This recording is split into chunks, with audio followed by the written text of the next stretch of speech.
Good afternoon. It's Afia. I can't decide whether I want to pronounce my name as Afia or Afia. So if you see me sometimes saying Afia or Afia, it's because I don't know which one resonates with me more yet. I like Afia, but Afia just sounds like a little more sentimental to me, so I really don't know, because it kind of sounds like my last name, which is Ya more, so Afia. So I'm still contemplating which one resonates with me spiritually. So yeah, Afia, Afia. I'm here. I was waiting for this other phone to turn on. It did, but it still only has 2%, so it still has to charge a little.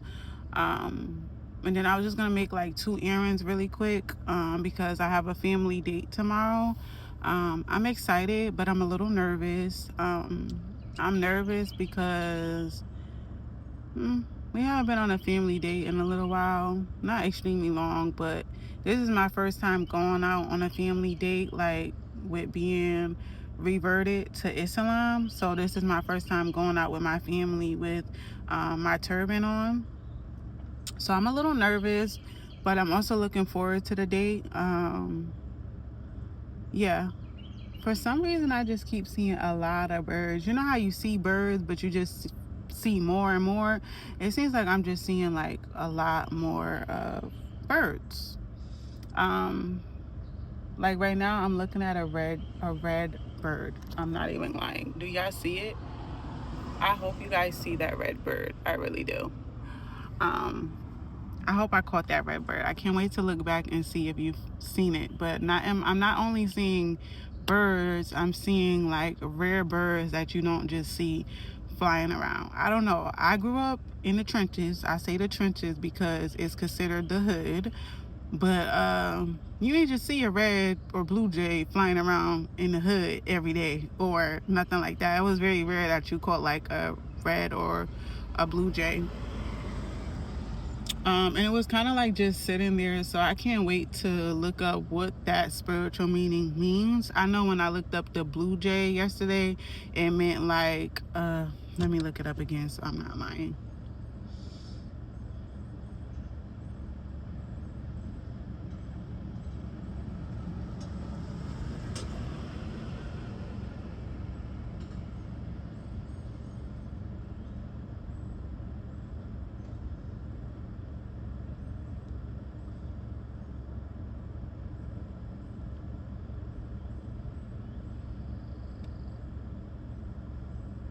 Hold on.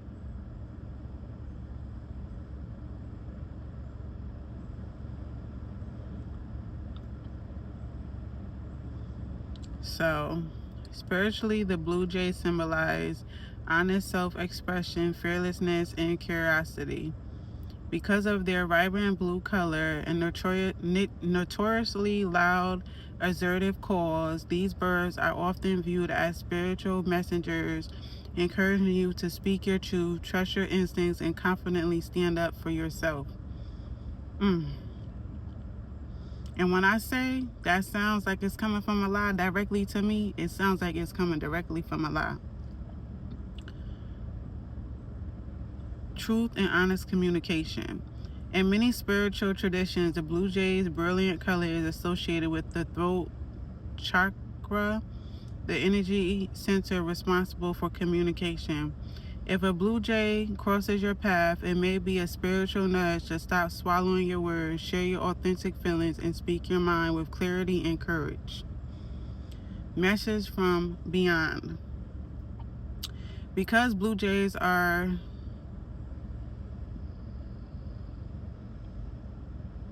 gregarious,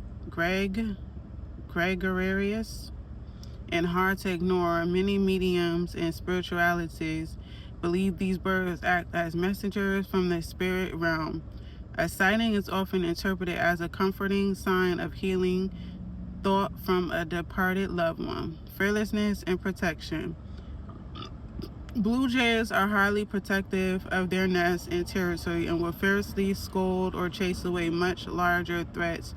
Spiritually, they represent resilience, and the strength to protect your boundaries, urging you to fight for what you believe in no matter how difficult the circumstances. Amen. All praise to Allah. Curiosity and intelligence.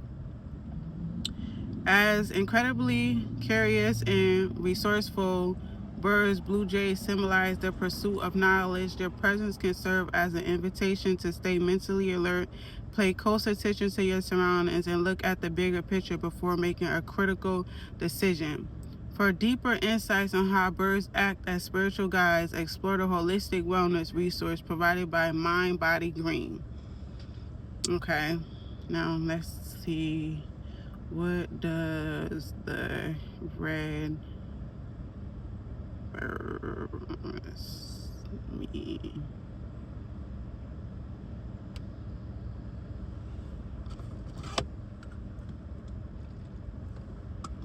I did not plan to share exactly what it means, but seeing the red bird, now I have to. Because if I didn't just park right here, I wouldn't have seen it. I started to keep driving, but I needed to let the phone charge. So, the red bird or cardinal spiritually symbolizes hope, divine intervention, and messages from a departed loved one. Because of their brilliant fairy color, cardinals are widely viewed as powerful symbols of life force, passion, and spiritual endurance during dark time. The primary spiritual meaning of seeing a red bird include connection to departed loved ones. A popular and deeply rooted spiritual belief is that cardinals appear when angels are near. Many people view a visiting red bird as a literal messenger from the spirit realm sent by a deceased family member or a friend to reassure you that they are safe, happy, and still watching over you. Hope and encouragement. Cardinals do not migrate and retain their bright red plumage even in the dead of winter. Spiritually, seeing a vivid red bird against a black landscape serves as a reminder to remain hopeful, resilient, and faithful through the difficult wintry season of your life. In energy healing, the color red represents the root chakra, which is located at the base of the spine and governs your feelings of safety, stability, and survival. A red bird can be assigned to ground yourself, anchor your energy, and focus on building a secure foundation. Cardinals genuinely mate for life and are known for their strong partnerships, shared parenting, and melodious duets. Encountering them can symbolize loyalty, romantic devotion, and the importance of nurturing your closest family relationship. Okay, so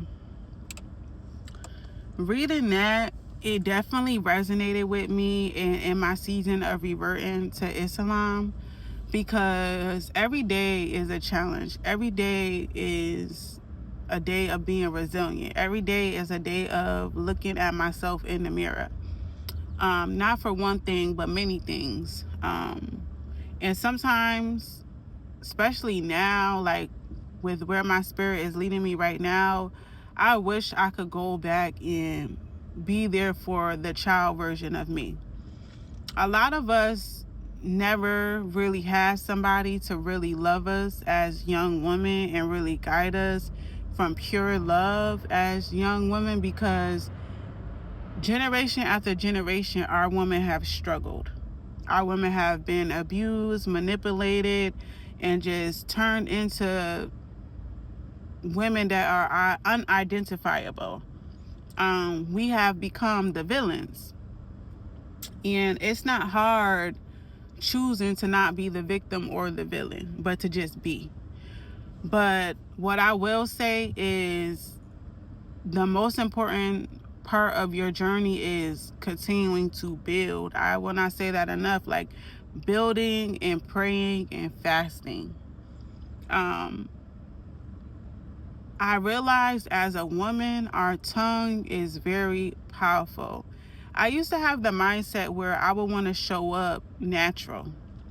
And my idea of natural was I would get out the bed, I would get on my camera before I brush my teeth, before I brush my hair, and I would just share like what it is and what it looks like being a mom and Saham and, you know, areas like that. But what I realized is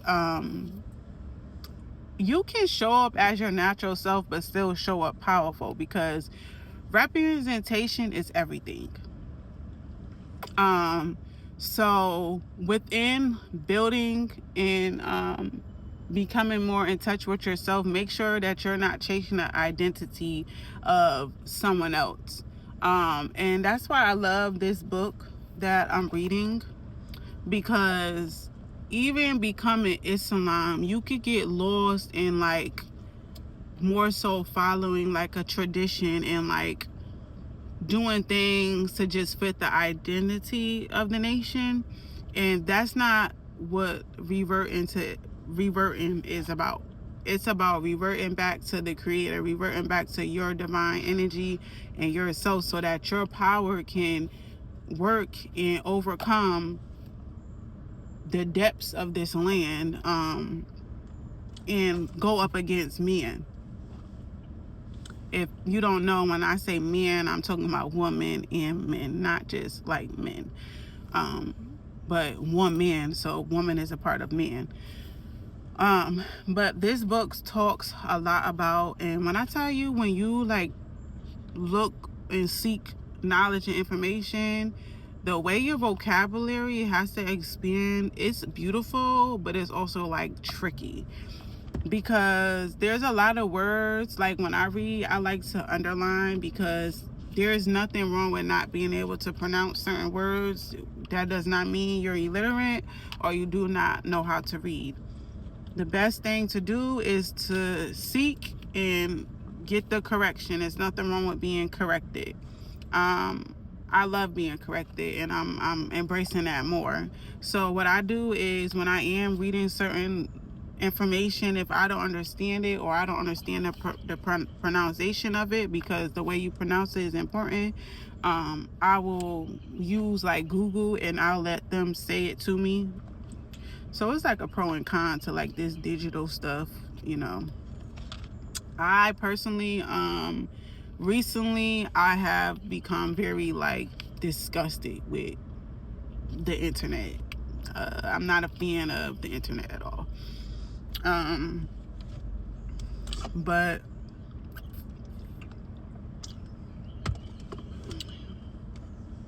knowledge is power. That's the only way that you will be able to revert fully. And that's the only way you will be able to really have peace. You have to gain the knowledge and information. You have to be bold, and you have to pursue. Today was day 3 in the gym. And it felt good. Usually when I go to the gym, I put a lot of pressure on myself. But I noticed like with this last 3 days, like even when I'm running, instead of running, I jog. Like the first thing I'll do is my cardio. So I'll walk for 10 minutes, jog for 5, walk for another 5, and jog for 5. So I'll do about 30 minutes on a treadmill. But what I'm learning is to embrace the process. Yes, you can be in a process, and you know, you can do the different things that you need to revert and gain that love for yourself. But you have to go through it steady. Don't rush. Steady. There's no need to rush. And that's what my spirit is telling me with the confirmation of the birds and the symbolization that they mean. Also with the results that I got back from a situation that I'm actually handling myself. Slow and steady. You know, you're gonna be uncomfortable. I've had my days where I have cried. I actually cried yesterday. And then I cried, I think yesterday was only day I cried. But crying is a sign of strength. If you can still feel, that means that you are strong. That means that you are still righteous, because most people, that don't feel anything, they have already chosen to be bonded by mental enslavement, anger, and a whole bunch of different dynamics. It's nothing wrong with still loving and showing up. Okay? That's really all I had to say. That's all my spirit really is saying to say. I don't really have much to say. I just sat here for a second. I'm so amazed that I saw that red bird. Like, it definitely made me feel good to read that, the confirmation, because it's like, when you pray, that's why you got to use your discernment. You have to be open-minded, because when you pray, you got to pay attention to when the Most High is answering your prayers, or when the Most High is talking back to you in different ways. So, yeah. I hope you have a good day.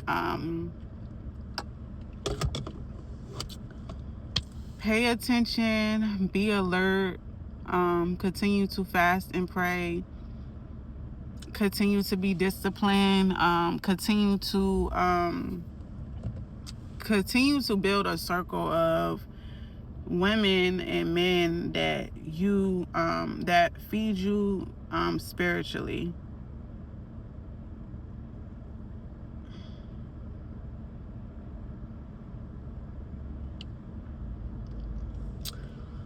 Y'all have a good day. Blessings.